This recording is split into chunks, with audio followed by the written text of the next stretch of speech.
MTV news Kannada ವಾಹಿನಿಗೆ ಸ್ವಾಗತ. ಧಾರವಾಡ ಹುಬ್ಬಳ್ಳಿ ಸಮೀಪದ ವರೂರ ಗ್ರಾಮದಲ್ಲಿ ನೆಲೆಸಿರುವ ನವಗ್ರಹ ತೀರ್ಥ ಕ್ಷೇತ್ರದ ಪಂಚಕಲ್ಯಾಣ ಪ್ರತಿಷ್ಠಾ ಮಹಾಮಹೋತ್ಸವ ಹಾಗೂ ಸಮ್ಯರು ಪರ್ವತದ ಉದ್ಘಾಟನೆಯನ್ನ ಉಪರಾಷ್ಟ್ರಪತಿ ಜಗದೀಪ್ ಧನಕರ್ ಉದ್ಘಾಟಿಸಿ ಅವರು ಮಾತನಾಡಿದರು. ಜೈನ ಧರ್ಮದ ಶಾಂತಿ, ಅಹಿಂಸೆ ಮತ್ತು ಪರಿಗ್ರಹ ತತ್ವಗಳು ಇಂದು ದೇಶಕ್ಕೆ ಮಾತ್ರವಲ್ಲದೆ ಇಡೀ ವಿಶ್ವದ ಶಾಂತಿ ತಂದುಕೊಟ್ಟಿದೆ.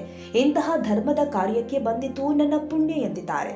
ಶ್ರೀ ಪರಮ ಪೂಜ್ಯ ಗುಡಗರ ನಂತಿಮುನಿ ಮಹಾರಾಜರು ಮಾತನಾಡಿ, ದಿನಾಂಕ 22ರಂದು ಹೆಲಿಪ್ಯಾಡ್ ಮುಖಾಂತರ ಭಗವಾನ್ ಪಾರ್ಶ್ವನಾಥ ತೀರ್ಥಂಕರ ಮೂರ್ತಿಗಳಿಗೆ ಹೆಲಿಪ್ಯಾಡ್ ಮುಖಾಂತರ 3 ದಿನ ಪುಷ್ಪಗೋಷ್ಠಿಯನ್ನ ಮಾಡಲಾಗುತ್ತೆ ಎಂದಿದ್ದಾರೆ. ಈ ಕಾರ್ಯಕ್ರಮದಲ್ಲಿ ಕೇಂದ್ರ ಸಚಿವ ಪ್ರಹ್ಲಾದ್ ಜೋಶಿ, ಧರ್ಮಸ್ಥಳ ಧರ್ಮಾಧಿಕಾರಿ ಡಾಕ್ಟರ್ ವೀರೇಂದ್ರ ಹೆಗಡೆ, ನವಗ್ರಹ ತೀರ್ಥ ಕ್ಷೇತ್ರ ಭಟ್ಟಾರಕ ಸ್ವಾಮೀಜಿ ಹಾಗೂ ಅನೇಕ ದಿಗಂಬರ ಮುನಿಗಳು ಆಗಮಿಸಿದ್ರು. ನಂತರ ಧಾರ್ಮಿಕ ಕಾರ್ಯಕ್ರಮ ಸಂಭ್ರಮದಿಂದ ಜರುಗಿದವು ಎಂದು ಸಮಾಜದ ಮುಖಂಡರು ಆದ ಬಸವರಾಜ್ ಯೋಗಪ್ಪನವರು ತಿಳಿಸಿದ್ದಾರೆ. ತಾಜಾ ಸುದ್ದಿಗಾಗಿ ಎಂಟಿವಿ ನ್ಯೂಸ್ 24x7ಗೆ ಸಬ್ಸ್ಕ್ರೈಬ್ ಮಾಡಿ ಮತ್ತು ಬೆಲ್ ಐಕಾನ್ ಅನ್ನು ಒತ್ತಿ. ತಪ್ಪದೇ ಲಿಂಕ್ ಶೇರ್ ಮಾಡಿ.